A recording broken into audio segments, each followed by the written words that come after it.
Tonight, my guest, Nancy Matz, and I are going to be talking about past lives and reincarnation. So join us in about 5 minutes.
Grab your popcorn and snacks.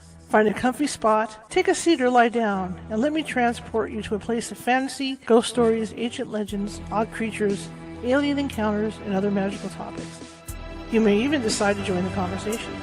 From faraway lands to your own backyard, with a small dash of pixie dust. Turn out the lights and open your minds. The journey is about to begin. Hey, welcome. It's Friday. It's Nancy Matz Friday. Just not any Friday. You know, there's like Aloha Friday, there's Thank God It's Friday, TGI Fridays, right? But this is Nancy Matz Friday. That's what makes it so special. My name is Charlotte. I'm going to be your host for the next hour or so because the way these things go, when Nancy's on, we just never know. But I'm glad to be here, and I hope you're glad to be here too. I'm also the owner of the California Haunts Paranormal Investigation Team based out of Sacramento, California. We're 45 strong up and down the state. And if you think you have a paranormal issue, send us an email. Send me an IM on Facebook. Send me an email at californiahauntsradio.com. It's that easy. Quick reminder before we start the show. Tomorrow, I'm going to be teaching a Ghost Hunting 101 class. And what that class does is, it's not what you think, okay? It's for people that want to be on our that want to be on a team or want to be on our team, because we recruit from those classes. But it's also for just the ghost hunter, casual ghost hunter that wants to like go hang out in a hotel or someplace with their friends. It'll teach you techniques on how to do like EVP sessions so that you can get clean ones. Because believe me, when you do a lot of those old hotels, you don't always get the best conditions to do stuff in. So you might be in a situation where maybe there's karaoke going on downstairs, or the bar, they're having a party down in the bar because they can get noisy. I've been in situations where you can hear the bottles clanging downstairs. So this teaches you how to tell what voices are what on the recorder, right? Because a lot of the EVPs we've gotten in hotels have been in situations where there's partying and stuff going on. So I teach that. So if you're interested in that, visit the California Haunts meetup page for details and everything, and sign on up. And I'm going to be doing it tomorrow, 11 a.m. Pacific. Okay. As we move on, if you're watching from YouTube, do me a favor and subscribe. There's a little ghost down in the lower right-hand corner there. Has a magnifying glass and a Sherlock Holmes hat on. That's our mascot. We're looking for subscribers. Okay? Need subscribers. Need lots of subscribers. If you're on my Facebook page and you want to follow me, you can do that too. So click that button too. Anyway, without further ado, let's bring Nancy on. You gave me a chuckle. I think I may be. Is that better? The color's off. Oh, I love days like this. I remember working investigation with you, and it was in Grass Valley. And was that investigation, or was that a conference? Anyway, the bar was so noisy. It was kind of like, are you kidding me? It was crazy. I got the wrong light bulbs up here. I look like I'm of a different culture. I love nights like this. And my day started off kind of crazy too. I was typing, and I accidentally erased the notes for tonight. So I spent the last hour typing them up. And everybody knows me. I type for crazy, like 4 or 5 pages. So I try to recapture it. And so I believe that God in infinite wisdom said, you're going to talk too much. This is what you want to say. And there's some people on tonight or are going to be watching it later on. And one of the ladies was thinking about doing a past life regression with me.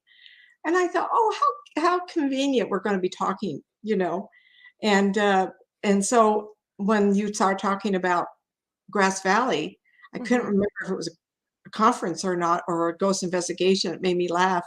Because who knows, you may be meeting yourself in a hotel sometime. I don't know. It's funny because people don't realize, you think that the only way that the TV people get the stuff they get is because they rent the whole stupid facility, to go ghost hunt. Normal ghost hunt groups don't have that kind of funding. So we're against the 8 ball on this stuff. And so we've got people having dinner, you got people dancing, you got people slamming down. What are those drinks they make when they slam them down? The slammers, I guess they're called, right? Boom, and they slam them. You got all that going on, and then you got people carrying. It's so far. It's karaoke weekend, right? So you got the karaoke guys downstairs too singing. Yeah. So it's interesting to figure out what voices are which. But like I said, with this class, I teach people how to do that, to be able to Yeah. discern what's what, you know? I think it's really fun to do Yeah, ghost investigations if yeah, you're not afraid, yeah. as long as you're not afraid. Oh yeah, And we've gotten some good class A EVPs where people are singing yeah, downstairs and stuff. So I mean, yeah. it's not something, because I know there's people that get frustrated with it too when they're investigating. They don't like it because it's so noisy. And to me, Right. well, you know how my personality is. I'm just like, you know what? We'll just improvise. We're just gonna go for it. That's how Sometimes I am. you just have to surrender to the process. And I Yeah, tell people when I do readings, I surrender. It's yeah, like I'm not really the one. I'm the instrument to get the information. Sometimes you just in a ghost investigation, same way. You're yeah. gonna go, they're either there or they're not there. You Right. know, you're gonna turn on the equipment to see what you get. And And sometimes when people how are partying downstairs in a bar, they're watching because they want to watch the people party. I mean, that's they do. yeah. I Remember mean, when the ghost investigate the ghost tours in the cemetery? oh And we yeah, started out with a handful of ghosts, spirit peoples. And halfway through, I'd feel this rush of people coming over, and they say, "Oh, there's a party over there. Let's join her." And we'd end up with 3 times more spirits than we started out. oh yeah. They get curious and then they want to see what's going on too. They miss partying too. Just like I had this vision that the Brookdale Lodge, and it reminds me of the hotel in The Shining, Oh my! and before it burned down. But what it reminded me of was the ballroom, because when I walked in initially to the door, I saw a bunch of guys, dressed up in zoot suits because they're gangsters, Yeah. and they turned around. They all lifted their glass to me. They what? They had cocktail glasses and their beers and everything, and they saluted me with their beers when I walked Oh, in, that's cool. and I And saw where's it this clearly. hotel? That was the Brookdale Lodge. And you said it burnt down? I think it burnt down. Yeah. What town where's it in? Oh, it's near Santa Cruz. Oh, so we didn't do that one? No, that was something else. That was it. Nancy Bradley, I think, went out there, but we did it. I remember one conference we did, it was a hotel and it was promoted by somebody else, and we went there along the coastline somewhere. Where was that? I don't remember, but I remember Oh, going. we've done so many. Anyway, before I I have my notes. I've kind of trying to keep on track. You know how that is, Oh, I right? know. And Uh-huh. Monday, the gentleman that was on, what was it, last month, talking about reincarnation, and then the connection was so choppy. You mean Reagan? Mr. Matlock. Pardon me? Mr. Matlock's going to be on Monday. Oh, good. Past life fella. Yeah. Oh, I enjoyed him. Yeah, he was really good, except you couldn't tell what he was saying because the connection was so bad. So we're going to do it over the phone. Well, it stopped every once in a while. Yeah, yeah. So we're going to do it over the phone. He'll be on Monday. So this kind of leads into that, what we're going to do on Monday. So I wrote another note. I had to write another note because remember, I just erased everything. you know what my afternoon was like? You know what? I'm going to be doing stuff on TikTok, you guys. But the biggest mistake is to turn TikTok on, because it's like the rabbit hole in Alice in Wonderland. Yeah. I mean, all you do is go. And I found Martha Stewart's TikTok. Oh, And cool. she lives on this big farm. She's got this big I ranch. know. But it's funny because the one she posted just recently, she was shopping at Walmart or someplace. And she looked up and she says, yes, people actually do push carts.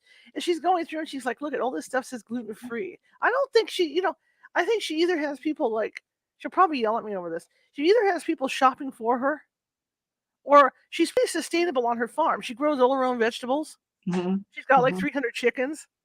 Wow. So I'm sure she's got cattle or something out there. So I don't think she gets out to shop like a person, because that was funny. She gets over to like where the baked goods are, and she tells the employee, she's just like, well, which one of these cookies are the best?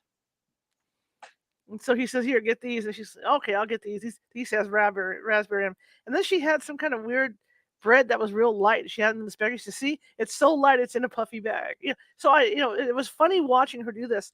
And I watched her make something. And I further back, it's funny. She's funny about being in prison. And yeah, she did go to prison. I didn't see that coming. And I bring that up. for a holiday thing with these oranges, where she was putting cloves in these oranges to make because when the oranges, I think it's clever as heck. When I know, guys, we're getting totally off topic. I'm sorry, but Let's get back on topic. this was Okay, my afternoon. we can talk about her another. Yeah, she's making these oranges. My point is how funny she is about being in jail. She's making these oranges. Oh, I know what it was. She I guess while she was in jail, there was a crafting class, and she made a nativity scene in her crafting class. But the way she says it, she says, "Well, I was gone away to camp for a while, and I got to take a crafting class, and this is what I made in this crafting class." But just the way she puts it, I was gone on a vacation. I went to summer camp. Yeah, I went to summer camp. I was gone to summer camp for a while. I had to live alone for a long time, but I'm good. So anyway, that was me going down the rabbit hole of TikTok today, and it's never ending. So you guys, if you have a TikTok, starting probably, well, I'm already posting stuff on there for Nancy, and my stuff is on there already. Probably starting Sunday, you guys can join my rabbit hole. That sounds terrible. You guys can you guys can look for me for California Haunts on TikTok, because I'm going to be doing some stuff on TikTok. I'm going to tell stories about this house and growing up psychic in this house, and the activity that I did starting as a little kid, and how the family didn't believe in all that. So I'm going to do that, like one of those, like they do those, part one, click on part 2 to see, to get the answer, do that stuff. All right, we're done now. Back on track. Before I forget, I'm not sure if you typed who I am. I do have a website, nancymatz.com or .net. It's all there. It's all there. It's all there. Thank you, dear. Thank you. I forgot to mention a few times, everybody, like, we're having so much fun. I just forget to say, by the way, I do this for a living.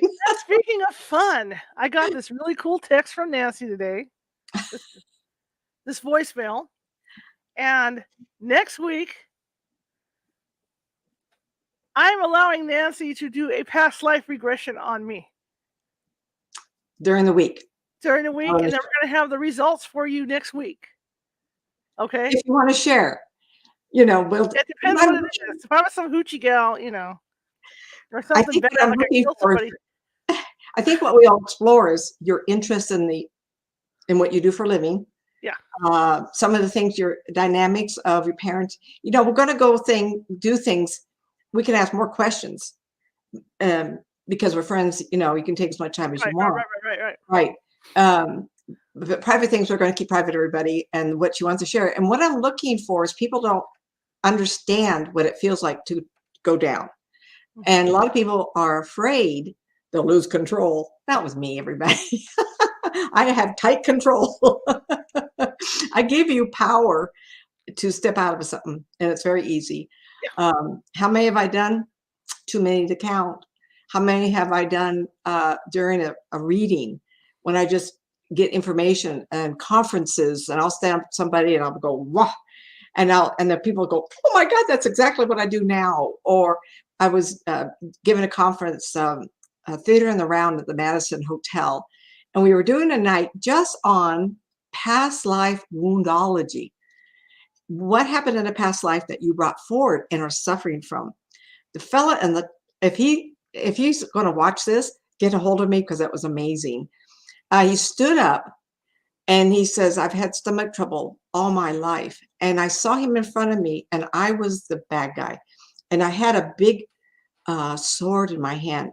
And on the stage, I reached back, had one hand in front of me and then one behind me, and I stabbed him right below the diaphragm. And everybody went, and he says, Mike, explain the sharp pain I've always had right here. Another lady, I was doing a past, anyway, I got into a little job for a while with a client of mine, and he said it's past.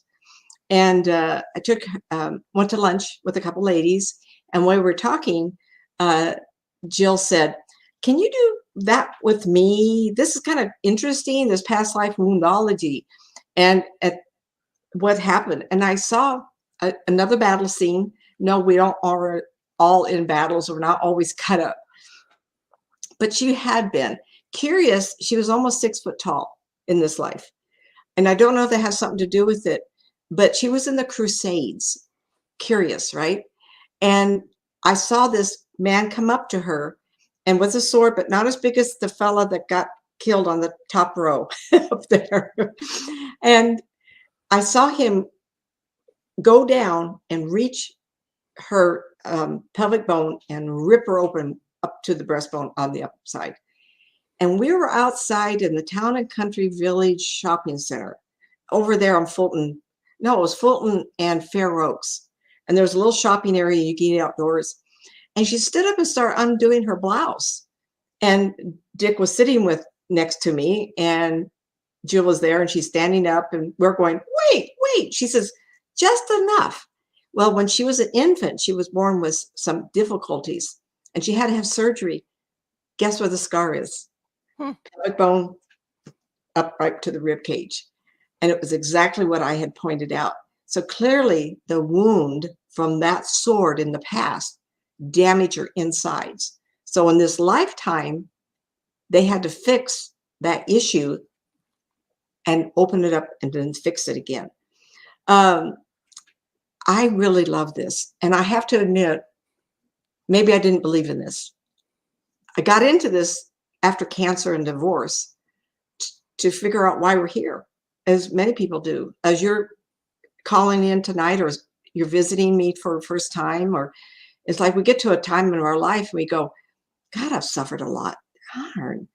There has to be purpose for my life. There has to be a reason why we exist. And I went through that. I was born with this condition, saw my dead father after he was killed by a drunk driver. I was 6 years old. My mother panicked. Don't you ever do this? She was always shaking her fist at me. And I kind of blocked it until I got in high school. And then it went, it was all the time. And I really thought everybody did this. Got married. Both my kids had the gift. It's just amazing. So after divorce, I got into this, and it might have been 6, 7 years, if I remember. No, it might have been a little sooner than that. And it started coming up. And the first time I remember a child, we're going to talk about children, but we're going to talk about incidences that could happen to anybody, because we have to be aware that I am who I am. And I'm telling people, oh, that was a head turner.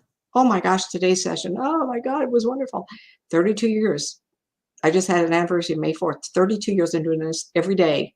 And I'm still saying, oh my gosh, I said that. Like, oh my gosh. I got in here only to prove to myself that life was worth living and that there had to be a reason. So when I started Spirit of Grace in Citrus Heights and worked there 15 years, almost every Friday, groups of 30 to 50 people, I started seeing a pattern. I started noticing something was going on. Oh, I remember. I was doing a group, and Ken and Ellie Keck were the ministers. And I was talking to the group, and there was a fellow in there. I'm sure he's passed away by now. He was 50 or 60 at the time. And all of a sudden, over him, and listen, I don't have the imagination to create some of the things that I've seen, right? So this guy was there, and I saw Thomas Edison overlaid him. And I went, huh. I'm going, what do I do with that? Right? And so I said, okay. I gave him his answer on something. And it's not like I didn't like him, but I'm a quieter person. Yes, I get excited. But he was a outgoing, louder person. And I can't remember what he did for a living, but I went to Ken and Ellie afterward, and I said, I didn't feel it was appropriate for me to tell this gentleman, guess who you were? Mm-hmm. I didn't know if it was appropriate. I imagine they believed it. He believed in it. But you get to a place that this man was successful in life, and he thought a lot of himself. And then on top of it, you're going to award him by telling him, by the way, you were Thomas Edison? I didn't know if that was right. Mm-hmm. So love it. I love it. So I did write some notes. I just got through sharing with you that earlier today, because I'm a note person, I write all the time, and I'm going to write these books. And so every time we do anything, I want to go ahead and do these things. So I want to go with this one first. Come on, Nancy.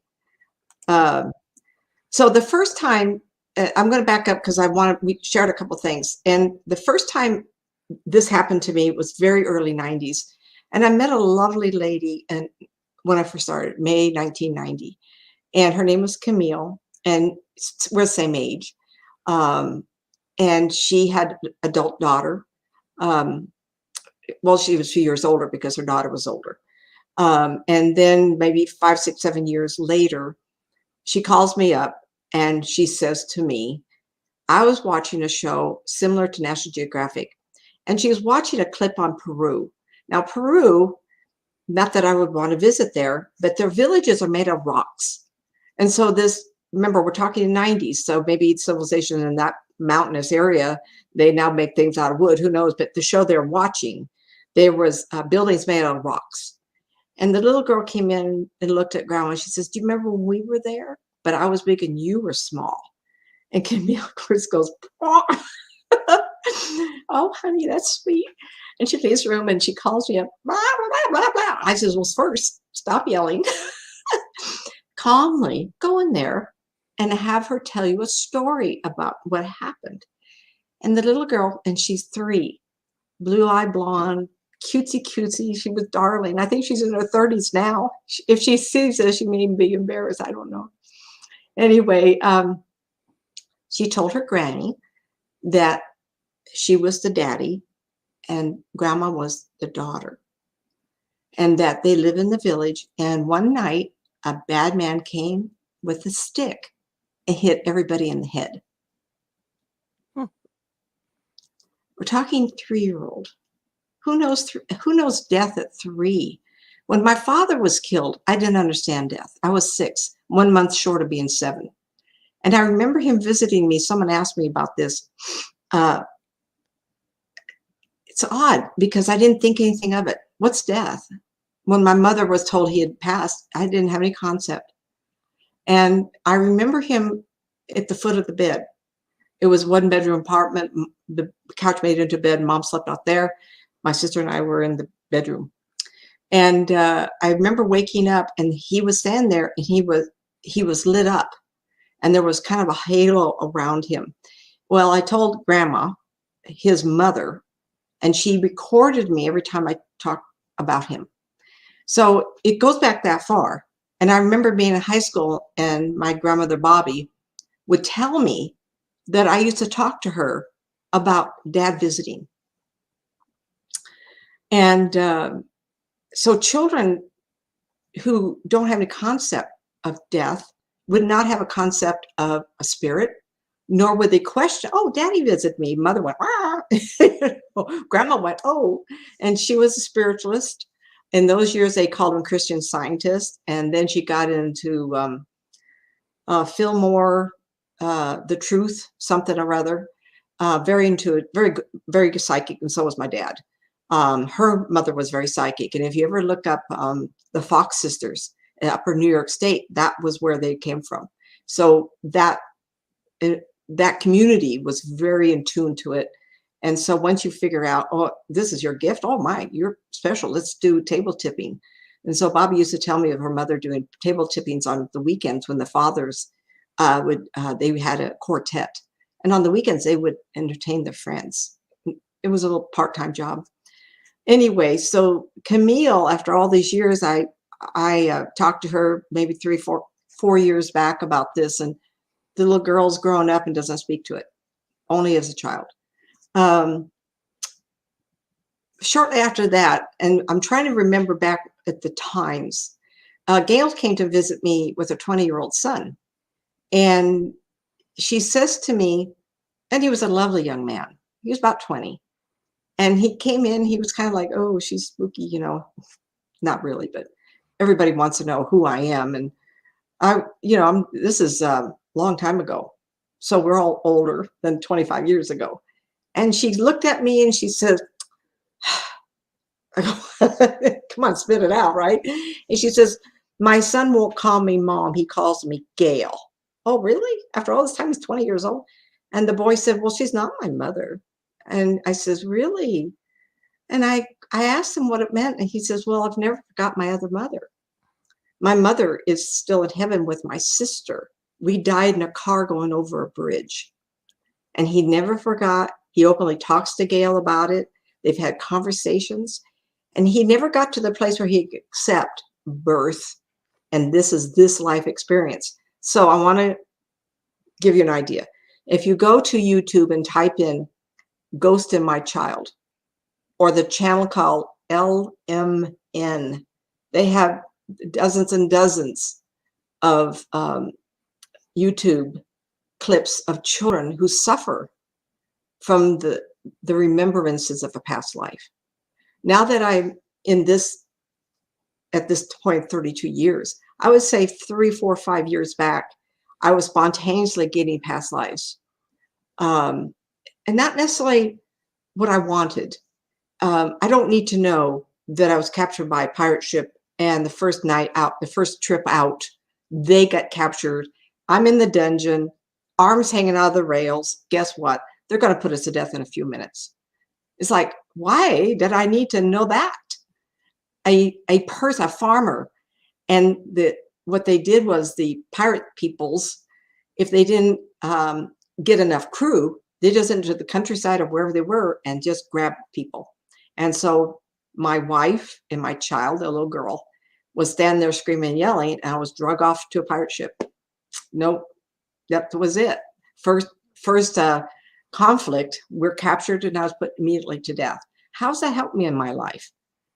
And I was talking to somebody the other day about, I think maybe it was a show. Anyway, I can't remember why I'm compelled to do this. Oh, it was my class. I had class. And I had a flash years back of myself scrubbing the floor. And I'm a young woman, very young. And I feel like I'm not a nun yet. I'm building to that place, and I'm scrubbing the floor. And I'm very frustrated in my mind because all I want to do is help. I want to go to the community and help people in stress. And I feel like I didn't live very long.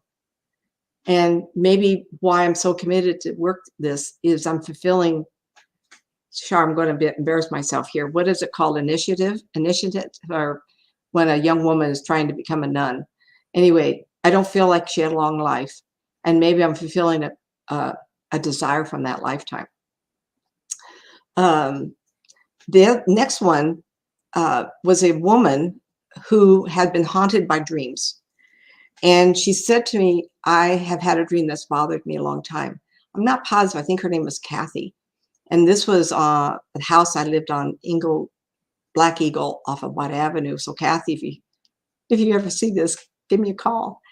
Anyway, she sat down and she said, I need to talk to you about something because I can't forget this dream. And what I curiously remembered thinking, I shouldn't be able to see the dream. And over the years, I've come to believe that if you talk to me about a dream and I can see it, and it's a dead person visiting you, then that's a spirit dream. If you are talking about a situation, then it was a past life, it was true. I should not be able to see an emotional dream. Say you're dreaming about your boss and all of a sudden you all in the car and you drive off a cliff. That's an emotional dream. You're going down with a ship. No. But if you dream about something where I can describe what he looks like, guess what? That's a true prophetic dream. So she's telling me how she suffered because this has been going on a really long time. So she was talking about a life that she perceived to be early Germany. And Main Street town, not like Mayberry, USA. You know, in Germany, all the European, the structures are 400 or 500 years old. So what era is this? But her father, from what I could describe, because I can see it now, was a butcher. And the building was 3 stories high, at least. And what she was fearful of was footprints. And she could remember hearing him come up the spiral staircase into her room with her brother. So you could go to that unfortunate black secret, but it's been haunting her. Then I started describing her room. I described the spiral staircase. I went outside and looked at the town. And every time she had a dream, if I remember right, Kathy, you correct me if I'm wrong, she would dream parts of the town. And when I was able to describe the town, then she knew it was a past life that she needed to release. That was then, this is now. She couldn't figure out why she was seeing it. I says, because there's something in your past that you have to let go. And I'm not sure, but I think she recognized these people in her life.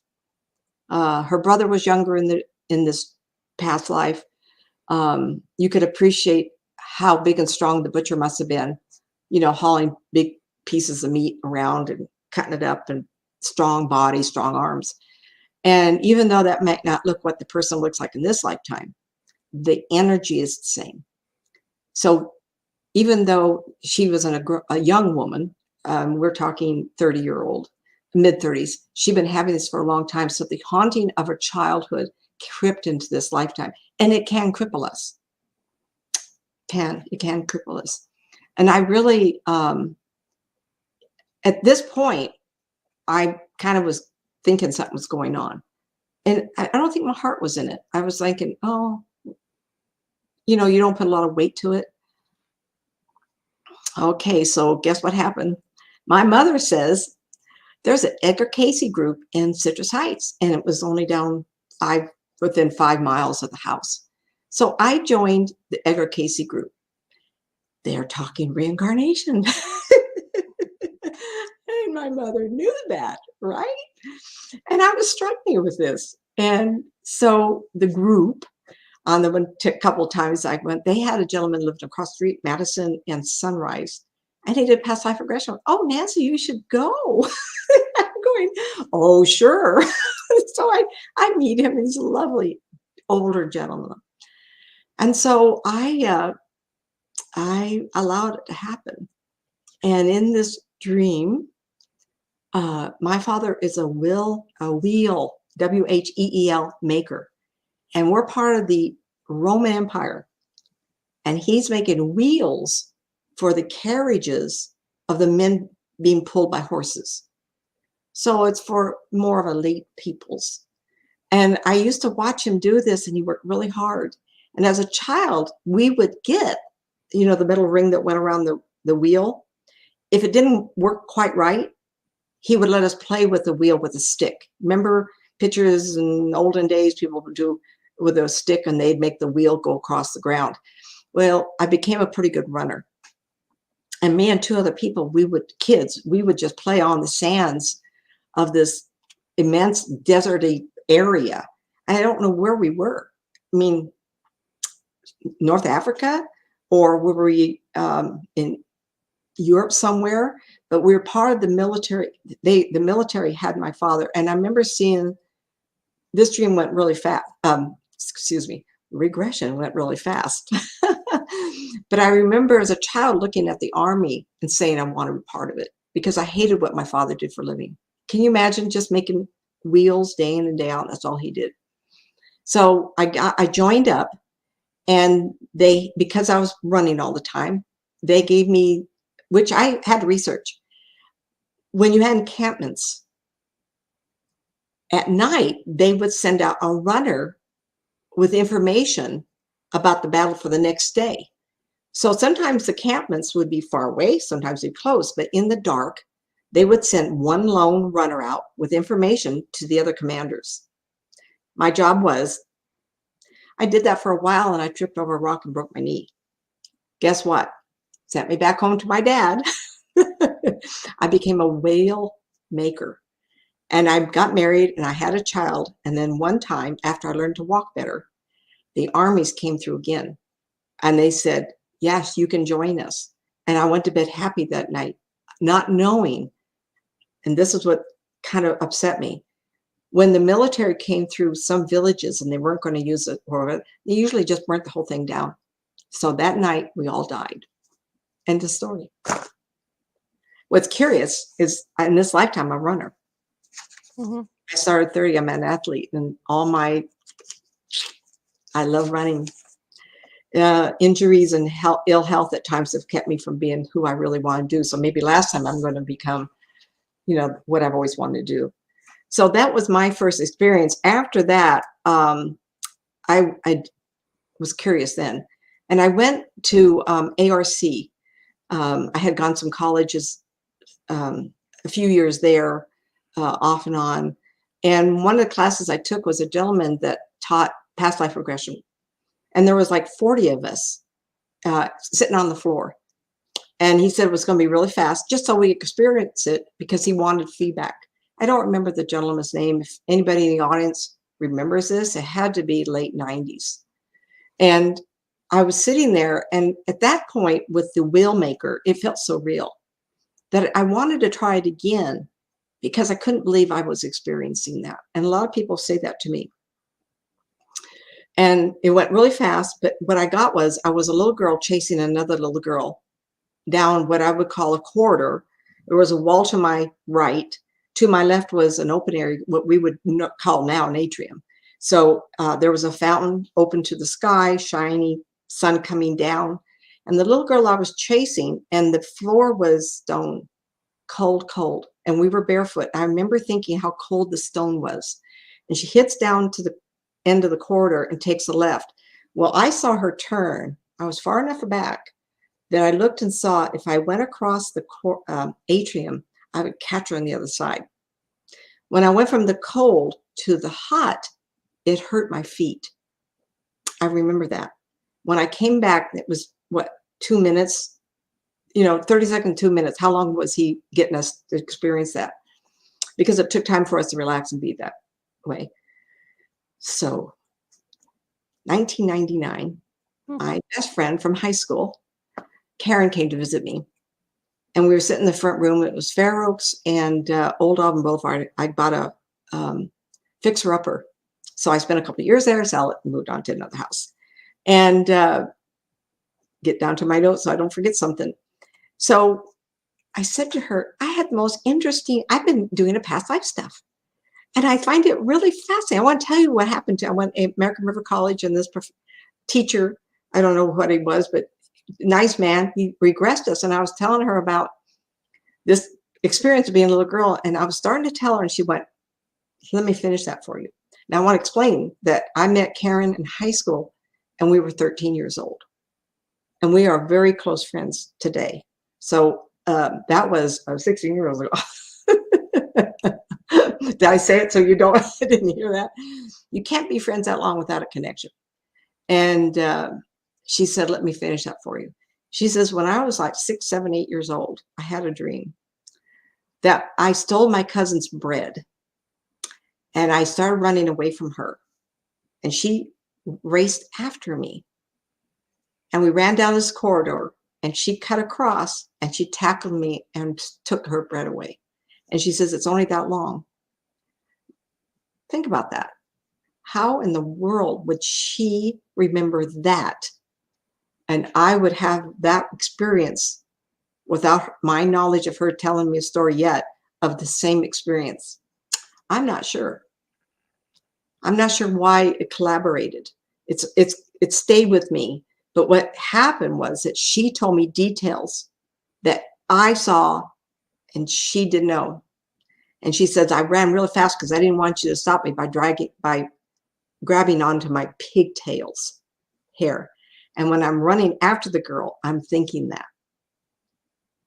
I just love this stuff. It's almost too hard to get in. I have thousands of hours of audio tapes, DVDs, clips from radio shows I've been on. Glutton for punishment. I was on a lot of events. I was invited, if you remember, Booger and Budman and Booger, a radio show, Howe Avenue and Watt and Howe Avenue. And there was a building on the corner, and they had me on the show. And as soon as we come in, if I haven't put it up, I'm going to, so you can listen to it. It was fun. And these were 2 young men, and they had a really fun show. And they heard about me, and they said, well, you want to be on? And of course, I walk in with those switches on, right? And the room's full of spirit people. And so before we started, I started describing this gentleman's grandfather who was standing right there. And there was a couple of people showing up. And so it was a show about interaction with the spirit people, and that, can I do this? Well, this is what I do, right? Along with psychic stuff, I can do this, born this way. And as the show is going on, you'll hear it in the clip, because it was only, I think I narrowed it down to like 12 to 15 minutes on an hour show. And the young man yells at me, can you explain why my ex-girlfriend was where she was? Man, she was, and he started going into it, and I went, wait a minute. And I closed down for a second, and I saw past life where this ex-girlfriend was his mother. And I said in the air, and both boys are just screaming. And the young guy who asked me the question says, well, that just answers a lot. It does. Because she was very tight, controlling, over dominant, just had to do this all the time. And women, if I get in one more call of dating and you say, well, he just wouldn't do this, he wouldn't do that. I was trying to be helpful. I was trying to help him. I was trying to give him advice. I says, you're not his mother. You're his partner. If he wanted advice, he would have asked for it. Well, this is what this was about. You have to let your partner, man or woman, make mistakes to learn. You're not there to help them grow up. You accept them as is in that moment. And I said a few things like that when I got off there. He says, you cannot believe how awful it was. She was always telling me every little thing to do. I said, that explains that's because she was your mother. I love that. I love that. The other thing, someone asked me, and I want to go to this, past life regressions. I have stories that make your head roll. And I could start telling stories about the man who came with his wife because he didn't trust me. Like, what is she? She's going to do what? And the woman sat there and the husband came in. And if you have a partner, as long as you keep quiet, you know, I don't care how many people in the room. And I've done actually great rooms like the professor. And when I lived in Sierra Vista, I started doing this. And then I continue in Tucson, Sierra Vista, Arizona. Like the learning exchange we have in Sacramento, we did for a while. I taught classes there too. And it's very easy to do a whole group. So if have two people is nothing. So this man came in, and I remember thinking he might have been in law enforcement or something. Like, I'm going to check this woman out. And I'm not very threatening. You know, I'm very neat and lots of beautiful things, flowers and artwork. So he comes in, he kind of relaxes, right? And so this woman had some legitimate family things that she needed to have a regression. And when it was over, she started talking to me about, well, I kind of understand. And we looked over at the husband, he was just bawling his eyes out. Bawling his eyes out. And he started, remember, this is the guy who didn't really want me to talk to his wife, right? And he was quiet, and we looked over, and he was just a mess. And he wanted to explain to me the profound past life regression he had, and it cleared up a lot of things. So even by osmosis, you can have a very successful past life regression, even if it's for somebody else. And this is another example. I think this was done not in that house on Kirby and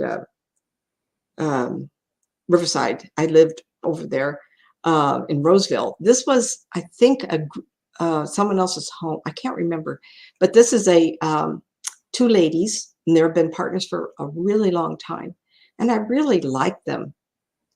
One lady lived in Davis. No, I think it might have been my house. I can't remember. Anyway, one lady was very successful at work, and she didn't have to really try hard. And the other lady was high energy. Wow, wow, wow. You know, just, I really liked her. Her force was great. And it seemed like no matter how hard she tried, there was always someone out to get her. And so that was the reason for the past life regression. This woman had to come to terms, whatever the past life would show her, why she is having a problem. So, okay, so I'm a little spooky. I know it. I'm going to admit to this. So the one lady, we go back, and guess what? I'm watching it, right? And I've done this in groups. And the one in Sierra Vista, I just tap into what people are seeing. Remember, if it's true, I'm going to be able to see it. So I witnessed this woman, and it was time of Egypt. I don't know what era, because they were a strong force in Northern Africa for thousands of years, right? And she was a beautiful young woman, and she had an entourage of other women around her. And they were walking along a path, and they got to water where you could see the reefs come up. And I think she was going to put, it was ceremonial of some sort. I think she was putting flowers in the water, and they would float down. There was some sort of ceremony. And so I remember that real clearly. And we were talking about it, asked her questions. I said, how does it feel to be this person? It was empowering. It's wonderful. She felt good about herself, whatever.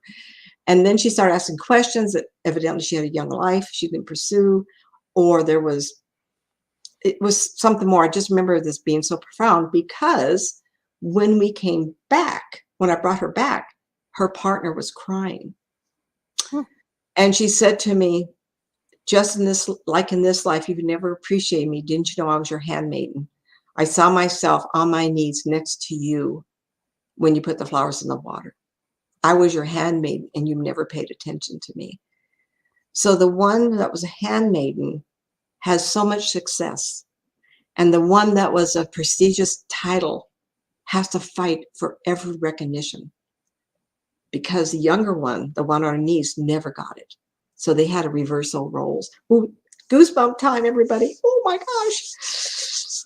I get goosebumps because I like these ladies a lot. And just, it was just wonderful. I entertained one lady. She had like 7 or 8 brothers and sisters and a mother, everything in their house. I think it was Woodland or Davis or something in that direction. Had a wonderful yelling night. when I talk to read groups and I go from one person, everybody goes, "Oh, she got you." You know, it's all those secrets come out. Not secrets, but I really enjoy that, as well as telling this kind of story. So I was in I hope, okay, we got time. I got to explain these things to get to some points I want to make. Okay. So I was entertained in Old Placerville off of Highway 50 going up toward Tahoe, for those people not in California. And Placerville was a mining area. Real the deal. Hills and mountains and valleys, everything. So in town, as you drove and get through the town on the right, I think it's a restaurant most of the time, but when I was entertained, you go in, I can't remember if it's a bar or not, but you walk a little further, there is a mine going down into the ground with a metal railing. And then there's stairs, and you go upstairs, and at the top was a conference area where you could rent out space, and they would have meetings and things going on. And there was a group there for me to talk to. I can't remember, actually, I can't remember why we were there. What I was supposed to do. Was it all past life? I don't think so.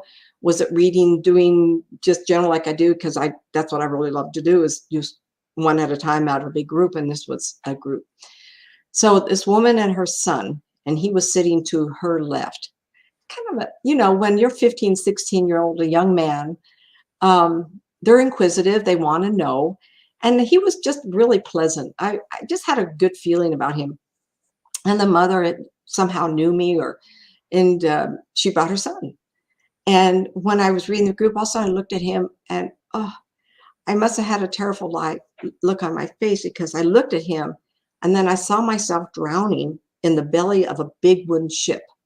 And I actually remember putting my hands up to block so in those years, cargo planes now carry everything, right? Well, in those years, they used to stack boxes on top of each other made of wood, and they floated.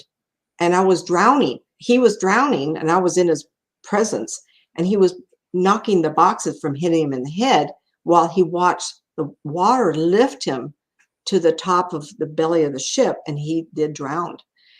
And I kind of gasped, and I remember his eyes getting real big like this, and I was explaining the scene, and terrible, where, when, doesn't matter to me, but clearly it was a ship that transported, in the days of wooden ships, cargo.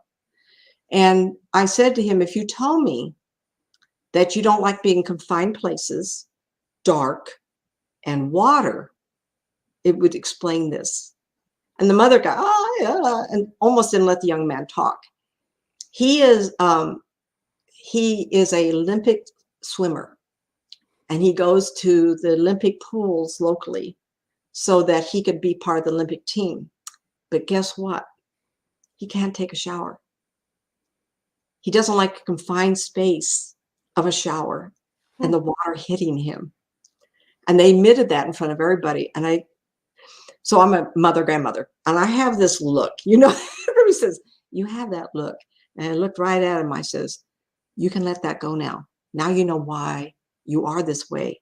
And that was that life, and this is your life. Your reward is to be a champion in water. And I remember him looking at me like, ding, the light went off. It was goosebump time. It was like I looked at him right in the eye. Let that go. That was then. This is now. Don't be afraid of both of them afterward approached me. because it sometimes takes that long to get over something. And Brian Weiss, I've read everything he has, and he is the fellow that wrote Many Lives, Many Masters. Eric Casey also wrote. I read all 9 of his original books, in the belief of remember, I got into it, and I'm obsessed. I'll do everything I can to read everything, and so it got to a place where I wanted to read up on all these things, because I wanted people to know that sometimes the phobias, the fears, wishes, wants, and desires don't always come from this life. It could come from a past life. Remember, I said I think I was a novice in a Catholic nunnery of some sort, scrubbing floors. What era was that? Probably 16th, 17th, 18th, 1900s in Europe somewhere. I don't know. I felt like a slave. I wasn't getting to the public. I can let that go. But the passion, and anybody deals with, oh, I understand, Nancy. I had this unbelievable passion and faith in the universe and God's force and everything like that. It's amazing. So sometimes when we have children bring up these things, and if you go to the channel LMN or type in Ghost in My Child, Child Reincarnation Stories, you'll hear a lot of these children. And of course, there's some famous ones. There's a young person that said he jumped out of a building when it was on fire. And you'll find that when it was actually the Twin Towers, he jumped out. And of course, a lot of people did.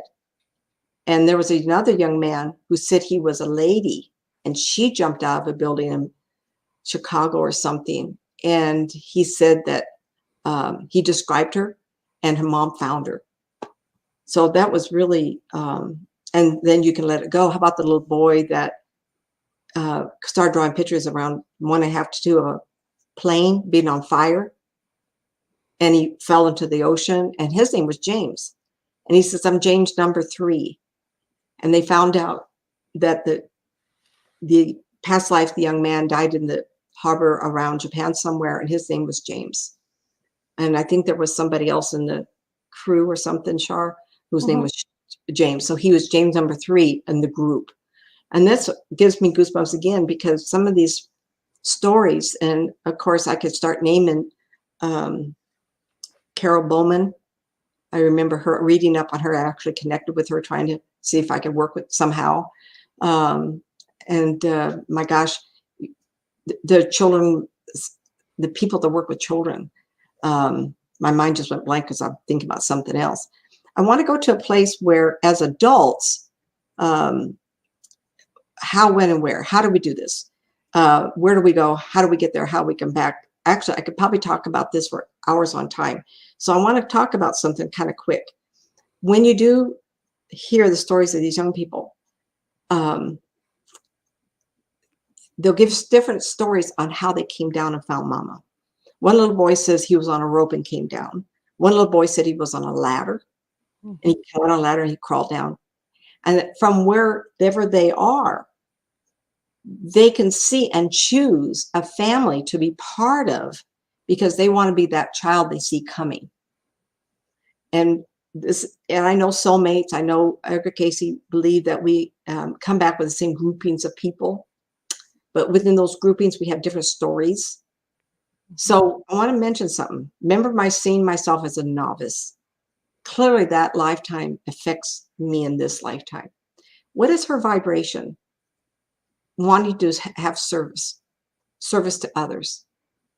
That was so strong that came over into my life. Now, I have to admit, I was 39 in 87 when I got cancer. I got divorced, and my husband and I were doing very well. We lived in the zip code that everybody wants to be in. You know, Loomis, right?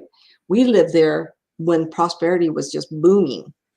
And I walked away from everything because I couldn't figure out at that time who I was. It was an era when we got married in 67.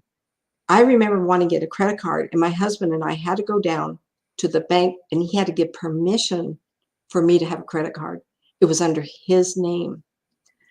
So women's rights, women's control things, you know, the husband had he had control of every aspect of my life because it was common, because that's what his father did.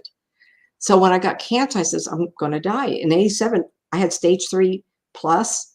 If I'd waited 6 more months, they say it would have been a stage 4. I would be dying.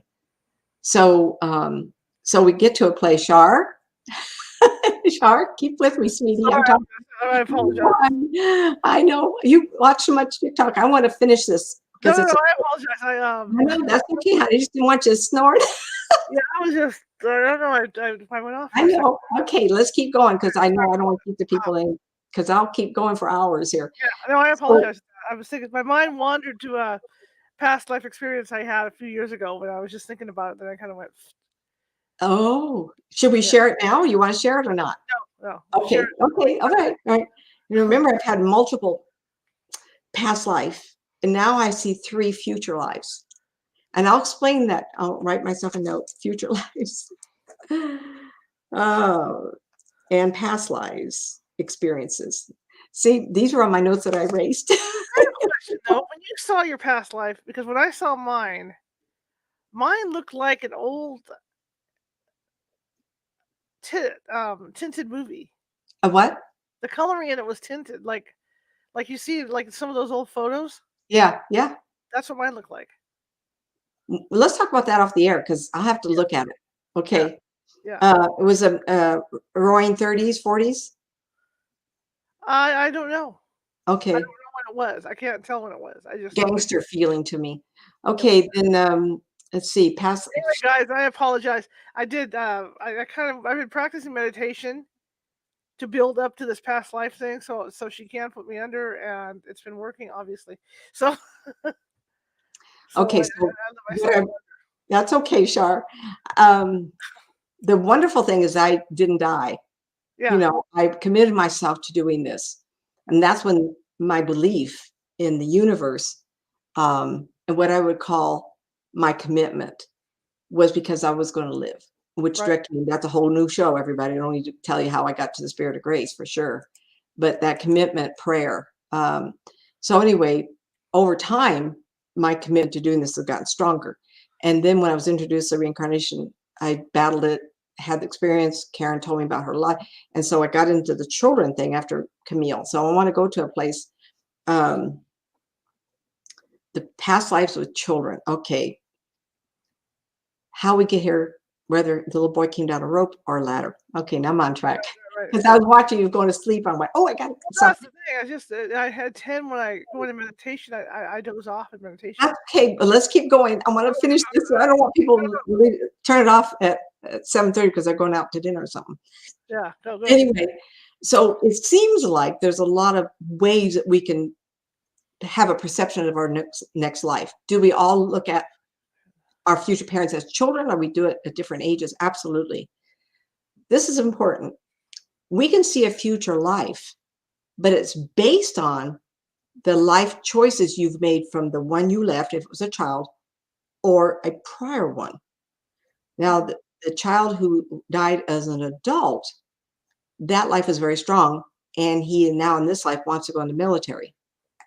Go for it. If a child dies and the last life was a child, then they'll back up to the yearning, wishes, wants, and desires of a prior life, because a child doesn't have a time to establish a vibration. If you go back to mine, she was a novice. She wanted to be a nun. What vibration does she have? Passion. And I talk about for my class, the feeling of belief, like in your church, you're overwhelmed. No matter what your theology is, you're overwhelmed with the Holy Ghost and ecstasy about faith. And I don't go that way, but my faith is so strong. People have witnessed me going, oh my gosh, you know, my belief in the system is very strong. So this is important. If in this lifetime you do not accomplish your greatest goal, if something happens where you do and you don't like it, or perhaps in some ways you've taken the wrong turn and you've gone downhill, at your attitude as you grow older on this directs you to the next life. So I'll do it this way. Say we have a vibration color, and I'm multicolored because I'm always busy, got a lot of things going. Well, I'm busy. So is next lifetime Am I going to be a nun again and have a quiet life, but in service? The fellow that is a murderer, how's he going to fix that next lifetime? Is he going to become the priest? Is he going to be making up? If he hurt people, will he then be of service to others? I questioned myself. I thought, what did I do wrong? I mean, 32 years, tens of thousands of people when you think of all the groups I've addressed and the conferences and the ghost investigations. And my gosh, I'll keep working for as long as, no, it was somebody who was frustrated and wanted to do it. I died early. I never became the nun I wanted to be. So that's why I'm pursuing this. So that expression, I'm going to pull it up again. Have you heard the expression, everybody? I want to make sure. As you sow, shall you reap. I'm sure everybody's heard that. How you direct your life is a reward, because next life you get to fulfill it. Now, I want to be careful. I want someone to say, well, I really screwed up. I want to be. You have to justify your actions. You have to apologize. You have to be sincere to stop a pattern. So I want to say, when you go get out of this body, and I've had 2 flashes now of myself out of my body into the afterlife, and we get to visit, we get to have fun. So when Dick passed away, he came to visit me, and I thought he was death. And I came into the room, and the smell of death was so strong still. So we had been joking because he had a stroke and he was really struggling. And he called one day and I says, oh, it's you. Are you calling from heaven? I've told this story a few times. And eventually he did show up, and he had just died. And it was the first time that I had felt it. He must have just stepped on his body and go, I'm going to go see Nancy. Boom. And he does have a child. He has family. But when we were talking, I says, oh, now, Dick, you love to go out and about. You can travel the world. You can take golf again. And he was, all of a sudden, I got this real excitement. He just occurred to him, oh my God, I'm alive and I get to play. I was, boom. He went right by me. And it was actually kind of amazing, kind of, ooh, just, I couldn't believe it went right through my shoulder. He was so happy to get out of my big office. He went through the door. He could have gone through a wall, right? He went right through me. And that was so much proof to me that we survived because of his reactions. He got mad at me initially because I didn't pick up it was him. Like it's first person. I mean, the spirit is in my room. Here I can close my eyes and feel it until I figure out who it is. But when you have a spirit show up seconds after he died and the smell of death is room, hey, my blinkers are not working. And I could hear him say, God damn it, Nancy, don't you know who this is? And then when I felt that, I went, oh my God, it's Dick. And then I felt someone go, yay, she figured it out. And what I told him is, go have fun. And all these years, I realized that you can travel anywhere. I think I might have had past life in Japan. I'm very attuned to that country, not many other places. I don't have a huge desire to travel the world. I want to see the United States. So we all have that connections. I saw myself as a child on what we call the Cliffs of Dover, and she's running, waiting for her daddy's ship to come in, turn and sent very long time ago. So in this life, I was never able to run my first official marathon. I was diagnosed with cancer November 18th. My biopsy was the 22nd. The race was December 7th, the California Marathon. And the first big surgery was the following week. My mind was not in it. Yet on Sundays, my Sunday run was 16 to 18 miles. A marathon would have been very easy for me. And so I've always tried to catch up. So guess what? I think next time I want to run. What kind of life am I going to pick? Well, you don't know me, but I'm a nerdy kind of a person. I like space. And I'm always inventing things. So I had a flash of myself as a young man with black hair, tall to me because I'm only 5'4.5", might 5'10", 11 in the future. And he's graduated from high school or college. He has a white shirt, black pants look. And my feeling is celebration of finishing. And he was going to go into the service the next day. And his ultimate goal was to be an astronaut. So I saw that. And then I saw Uh, the other one I saw for me was a college professor writing on a board, you know, the math equations. And I'm kind of a quiet, dark, brown hair, big beard, and I'm writing, and I want intellect. I'm always thinking, and most people don't realize this, but I'm always inventing. My son is aerospace engineer. My daughter is a registered nurse. You know, we think that way. And I was engineering. I'm always creating things. And so sometimes my forecasting is of structures, buildings. I see things being done. The space, there's going to be ways for us to get into space without rockets. We're going to have twine or something. I have pictures, I've written it down. And a lot of things like that happen. So in this lifetime, I have pursued things I want to do. I recognize myself, who I am. I am delegating choices for the future. Now, am I seeing a choice of those two men? Is that the same time frame? I don't know. The third one is so far in the future, I don't know when it is. And I'm a woman again. But the clothing's odd because it feels like it's a sheath looking over another dress. Remember the movie, oh, golly, Total Recall with Arnold Schwarzenegger. And they're on Mars. And inside the mountain, they have the living quarters. And then there's a glass. What I saw was everybody's going to be able to have structural living quarters inside the mountains of our planet. Why? I don't know. And there's a layer of glass or some kind of protective between us and the glass of our inside. And she's standing between, and I'm looking to my left and I can see the kitchen, and it's all blue and gray coloring. And it's very sterile, not sterile, but very Spartan. And to my right, I'm seeing what I call a flat with a bench, real 1950s look.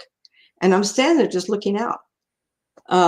Culturally, I've light hair and light eyes and light skin.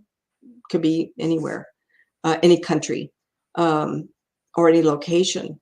And for some reason, I'm standing there just looking at the scenery because it's gorgeous. And everything seems green, so it might have been the beginning of springtime or the end of summer when the snows start the rains happen. But it's very green and beautiful, and that's all I got. She's so far that I can't touch what she does for a living, or my guess would be 300 years, 350. And so when we live our life, you can have interests that you don't get to fulfill today, but you can choose that. So it brings me to another story. So I have a client, her name is Tina, and we're going to interview, and we're going to do a video. Her brother passed away, and it was very sad, very sad. They were very, very close, and he lived somewhere else. I don't know if it's South Carolina or somewhere else.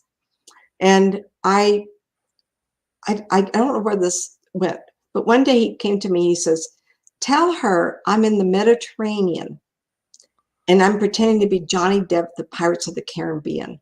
Look at me, I'm on a pirate ship." And I was shown the size of a pirate ship, about the size of the Nina, the Pina, and the Santa Maria, small. And I'm not one to know things about pirate ships. And I saw the ship, and it was not attractive. And the outside of it was all black. And it occurred to me, and this is where it gets kind of a head-turning kind of a thing. He was one of the men on the pirate ship. And he says, "I do not like my life. I don't like being here. And this is not as romantic." The word romantic wasn't exactly what he said. She's looking up the notes to make sure she quotes exactly what he said. "But I don't like my life as a pirate. But I did like Johnny Depp and the Pirates of the Caribbean." So he said this. And I said to him, we got done, and I said, "Uh-oh, was he on the ship as a spirit man? Or did he go and choose a life back then?" Head turner, let's go there. He dies today. He doesn't choose a future life. He goes back in time and chooses a life yet to be born, and he takes that life. yeah, Tina and I really had a talk about this because it implies you don't have to pick today's era to have a life. You can go back and have a life. So do you want to be a Roman gladiator out there? Or do you want to be part of the French Revolution or wear the pretty dresses? Someone in the audience, I thought this earlier, someone's given me the impression that they fancied the beautiful dresses of the 1700 French environment, whether it was in the country or not, but the opulence of the French court with those beautiful dresses. And you could go back and have a life in that lifetime. Go back and have your head chopped off, or be somebody who escapes. I don't know how many people want to be Cleopatra, but why not? How many people could be Cleopatra? How many times is the spirit in that woman different? How many times? Just, ooh, hurts the head thinking about it. I love that. Same time, if you do that, does that mean that you also get wounded from that life? Remember, I was captured. And I sometimes wonder why that life was shown to me. Guess why? Because I was young and I had a family and I was killed. Guess what? I was young. I got cancer and I thought I was going to die. Same energy had to be worked out. So I think a lot of our past lives tie into who we are today.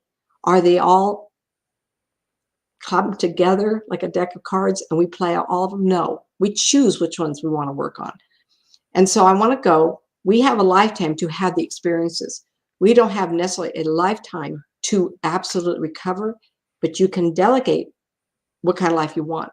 If you are somebody who's suffered a lot and as a spirit person, you never really worked it out, you will come into a life to suffer to see if you can learn how to make it better. Does that make sense? So I have people who don't have children, clients. It didn't happen for them. And I says, this lifetime is really important because you're pursuing everything you've really wanted to do without encumbrances. When I got married, I had dated my husband for 4.5 years, all through high school. And we went to college for 2 years. The next day after graduation, we got married. 5 Catholic couples. We tied up all the Catholic churches on June 17th of that year. So, which is great because we were all invited to each other's. It was crazy, right? So, so what I'm saying is that we can be suffering from it or we can be rewarded from it. We don't have to suffer from that lifetime. I didn't well, so I'm going to do it this lifetime. You could pick another lifetime and say, I think I like to work out that. I want to run. I want to be a runner. Next time I do want to be able to run. At this age, can I do it again? I'm getting better. I had some health issues the last few years. Had COVID a couple of times. It's pretty rough that way. Has some energy and injuries. So I'm looking forward to catching up again at this age. Sure, you're never too late to get back into it again. Well, I hope everybody enjoyed this. When the child comes to you, I want to mention this. If a child comes to you and says, by the way, do you remember, or they talk about a thing they shouldn't know about, I want you to be very calm. And I want you to ask him, can you tell me a story? Or it's sometimes better to get paper and crayons and say, can you show me a story? And have them draw pictures. There's a wonderful story, and it came out quite a long time ago. I think the woman now is in mid-60s. And as a child, she would tell her mother about living before in Ireland. And this is a woman who grew up in Ireland. And it was a national show of discovery. And it might have been the 80s or 90s it came out, where she actually found the living children, the remaining living children of the woman that she, as she was at the turn of the century. She had her 7th or 8th child, and then she unfortunately passed away. And she found the little tiny house that they all lived in, which is amazing that so many people could live in a small house. She found the house that was all disarray. And she found, I think, 2 of her youngest children as adults. That's really amazing. How can we not believe in this now? I believe in spirit. And these little children are 2, 3, 4 years old. They're talking about a past life. Mm-hmm. I think it's amazing. It's amazing. So I want to remind everybody during the week, Shar and I are going to do past life regression. Yes. It's up to her what she wants to share. Yes. But what I'm looking for is how does it feel? And with that, you have to identify, are you a feeling person or a visual person? I'm very visual, and that's why I can describe spirit people. I'm an artist and was an artist for a long time. But there are people who might be afraid. I don't want you to be afraid. I want you to say, I'm really curious, because then you're going to get answers. And what that happens, you may turn off your sight, but you'll feel. If you feel, then that's good enough. You feel the person, man or woman. How old are you? How do you feel being in the village or the town or the city that you're living in? You can have a whole session just on that. It's quite amazing. I really want to get more into it. I find it's very exciting. It's kind of like an awakening. Maybe you don't believe in survival, but you believe in past lives. Let me think of that one. Why not both? Is one waking you to the possibility of the other? And why would anybody want to come back? Well, let me tell you. I had the client come to me, and Papa had died, and he was a widower, and he lived somewhere in the country. And she would get ready for work and go over to his house, and she would make the coffee. And the coffee would wake him up, and he would come downstairs. He was a little tiny man. And he would come to the table, you know, the 1950s look table. That's what they owned, right? With the padded chair and everything. And he would come down after getting dressed, and she would have coffee cups there, which I didn't know until I said to her, his message to her was, would you have a fresh cup of coffee with me? And tears. And then she says, let me tell you a story. And that was his message to her, that their connection. This was truly who I was talking to. Now, anybody knows me, I love coffee. It's not like when I was a young woman after the cancer, my blood pressure was 100/60. I mean, you know, it was that. And the doctor one day said to me, we need to bring your blood pressure up. Why don't you have a cup of coffee? And I went, ooh. He says, well, add cream and sugar to it. Well, bingo. I love coffee. So in some ways, that spirit man was missing having coffee with her. That's why we come back. We miss the volume and the depth and the pressure and the heat of flesh. We miss being able to grab onto somebody, hold them, and feel breath. Kiss somebody on the cheek. I kissed my son on the cheek, and American Indian, we don't have a lot of facial hair. You might have a couple stubble little things in late afternoon. And I remember one day kissing him, it was smooth and this. And every time I think of that, I wonder if he can feel me put my face up against his. Kind of brings tears to your eyes, because you can feel that love by the heat, by the holding of. I don't know how many people are ice cream fans, but I know people who will die for any ice cream. Are you going to come back to have ice cream? I want to come back because I want to go into outer space. I want to be an astronaut. I want to see the stars. And I've had dreams of traveling in space. In fact, I've had a dream of a family on a spaceship, and they're going across the cosmos. And this little boy is a stinker. He gets out and he gets lost between the cabins, in the walls. And so I'm going to write a children's book of the first boy in space type of thing. And for those engineers that would watch this, I think it's me, because I can see myself crawling. This ship has a problem. Gravity has to be established for the youngsters, for their bones to grow. And so in space, if the gravity's there in a turning ball, and they're inside, and they have it all painted up, and kids can run because gravity is holding them against the inside of this ball. That ball is inside of another gyrating kind of a thing. And unfortunately, it's not quiet. And that is a problem on the ship, because it's a constant brrr. And on that ship, I grew up to try to help solve that. Why don't you guys think of that first? And we don't send people outer space where there's not supposed to be any noise, but inside the ship sounds like a cattle car. Please. Okay, everybody. Did I tire everybody out? One of my favorite topics. I could talk about the sessions all night long I've done. And I didn't even talk about the ballerina or the dress designer. So real quick. I can add something real fast. Uh-oh. Go ahead. Here it comes. Yeah. My mother, when I was little, I never get sinus headaches. She'd lay me on her lap and she would massage me right here. Ooh. Uh-huh. Okay. While I'm sitting here, I'm on camera. I can't say anything to anybody. I felt this right here. Oh, Mom's visiting. And the next thing I knew, I was out. That was it. And I hear Nancy calling me. But yeah, I mean, what are you going to say? I mean, you're talking, I was kind of like, oh, get away from me, you know. Mom.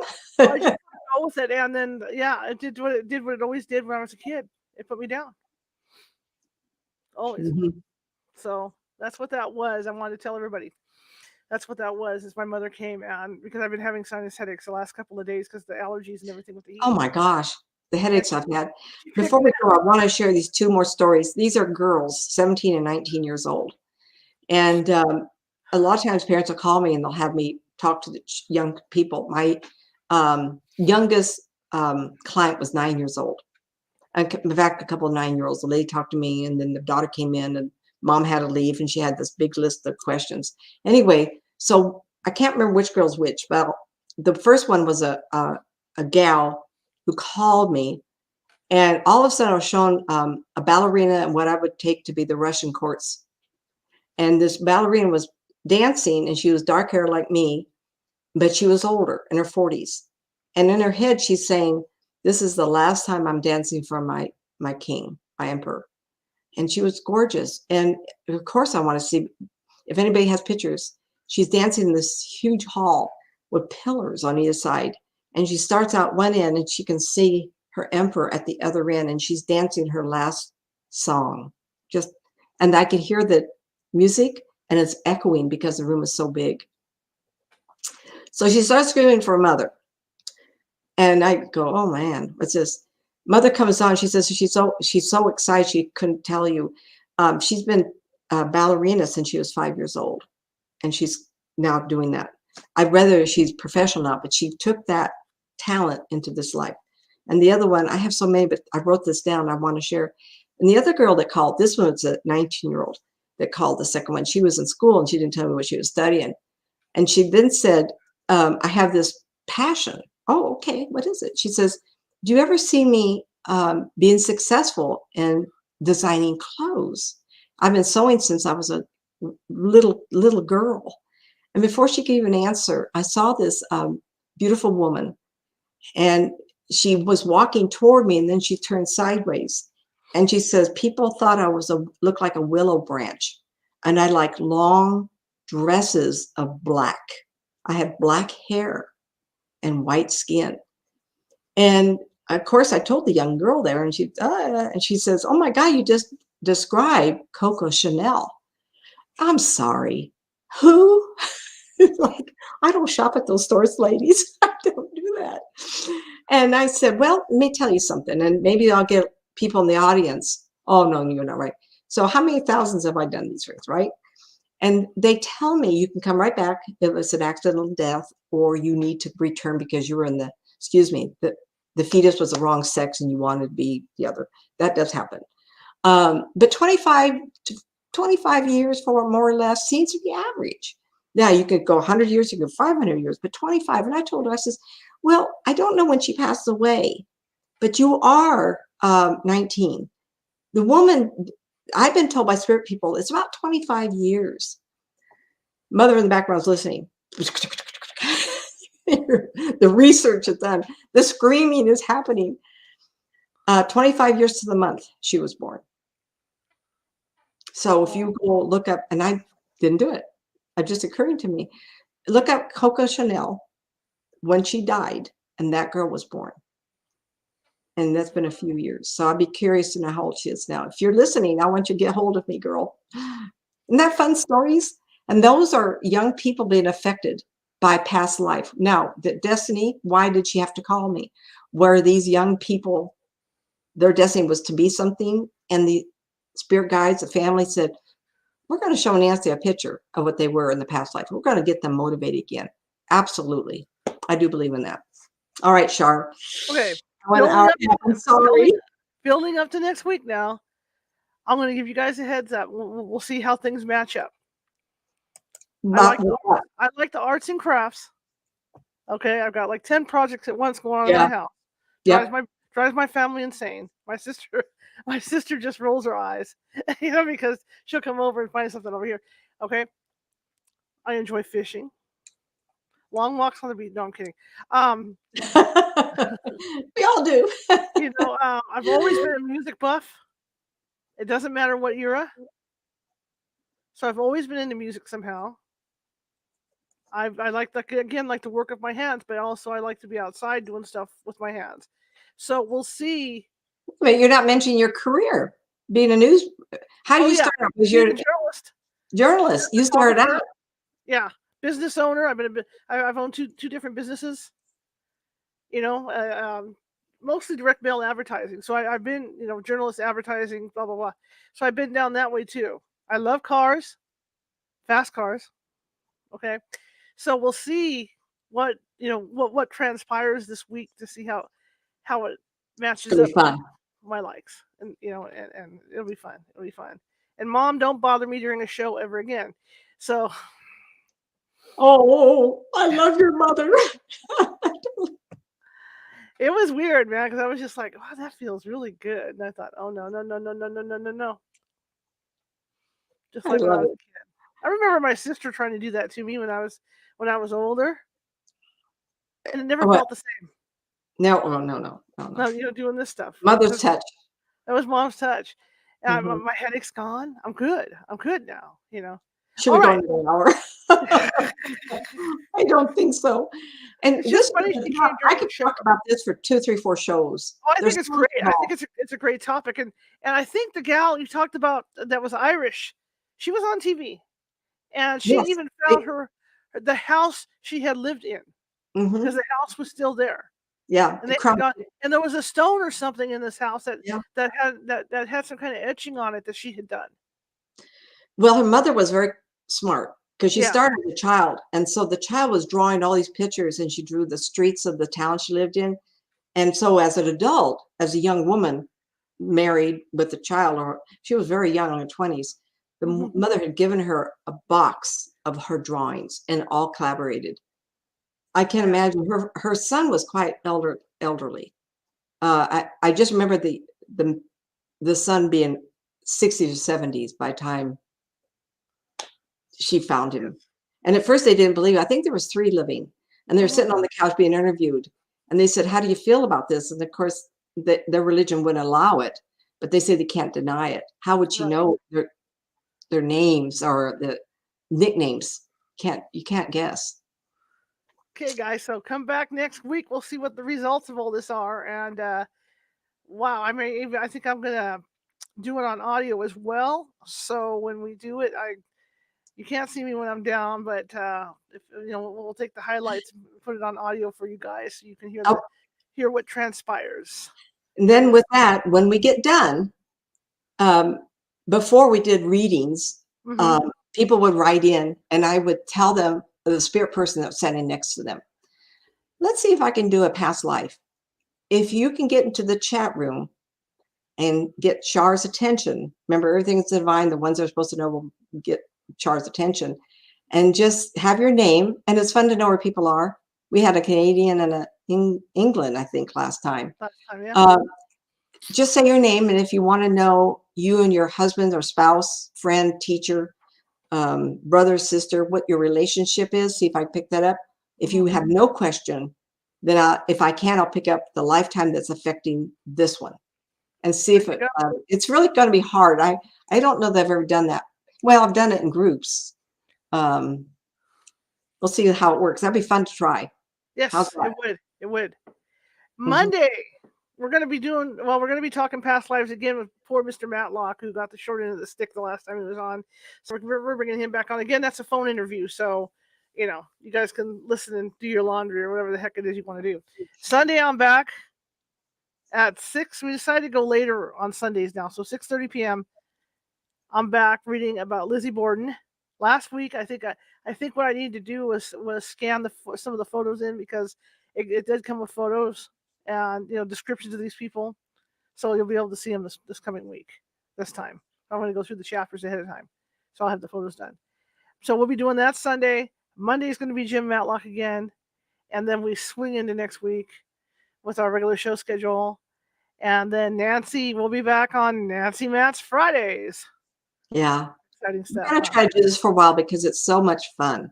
Yes. And we got some really wonderful responses of my being able to describe the spirit people. And particularly, maybe next time be interesting. Well, I don't know, but that fellow that was in Pennsylvania where I described the people that were around his property in a row. Mhm. And he said in the chat room, you read it back to me, that he lives next to a mine that had collapsed and killed a lot of miners. And I went, why are they still there? I think I want to ask him too about, I'll ask you about Tommy knockers from that mine too. What's that? What's a Tommy? You don't know what a Tommy knocker is? Uh-uh. Well, those came via I believe it was the Scottish or Irish miners, and what they are. People see different things with them. There's like different versions of them. The ones that I've seen look like the Keebler elves. Except they don't have the pointy hats on. They're just like little dwarf guys. Look like they got overalls on, and they're very mischievous. And they're the ones that will warn the miners of an imminent collapse. Oh, these were big people. I didn't take them to be elves or anything. Well, they can be big too. I mean, it just depends on I don't know how. Maybe it's how they present themselves to people. I did a house up in Camino where they had Tommy knocker running around the house, and the thing would steal. They steal things that they want, like they'll take clothing, articles of clothing or some object. And so they were. This guy was driving these people nuts because they lay stuff down, and all of a sudden it would be gone. And they would find it stacked up in the corner somewhere in a closet, where this Tommy knocker was taking them. And so I just said, well, the best way to do that is they love food. So just make a spread, and then once they did that, there was no problem. I never did that Tommy before. knockers. Yeah, you should do research on Tommy knockers. It's pretty cool. And sometimes the miners feared them, but sometimes they didn't because they were very helpful. Well, they didn't help this group of people. I felt like these were men of the crash. Yeah. I've had groups of spirit people show up to be recognized because they are a group. Yeah. I just had a flash of one. I don't think I should mention this group on, but some people that were in a terrible accident, they showed up in a group when I was in George Lopez, Port Orange Paranormal, and someone's walking behind me. Pardon me? Someone's walking behind the screen. So anyway, one of your pets there, huh? Well, let's call it a night. I've probably worn everybody out an hour and a half later. Okay, I will see you guys Monday. I'll flash through Nancy's. Let me do this. Lower this down a bit. Yeah, my screen. What I gotta get is like a 25-inch computer screen, so I can have it just right in front of me. I'll flash Nancy's info for you, and her books and her info and all that good stuff. And then I will see you guys on Sunday afternoon. Nope, maybe sooner on TikTok. Check out the California Haunts TikTok. We're going to even put the parts of this show on the TikTok. I have to get at least 2 TikToks out this weekend. So, because I fell behind this week. But we're going to do that. And then, I'll see you on Sunday. Bye. Bye-bye, everybody. It was fun, Char.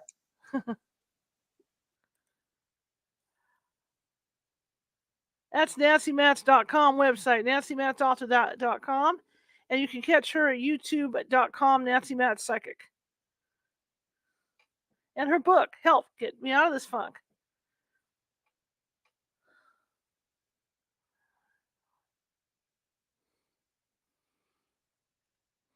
And the other book, 2 Worlds, Developing Your Psychic Skills.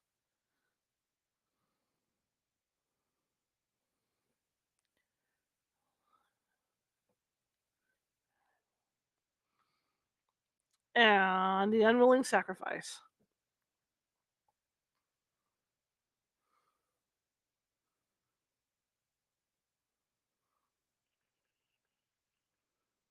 And of course, they can be purchased at Amazon.com. If you want a reading or anything, check out NancyMatz.com.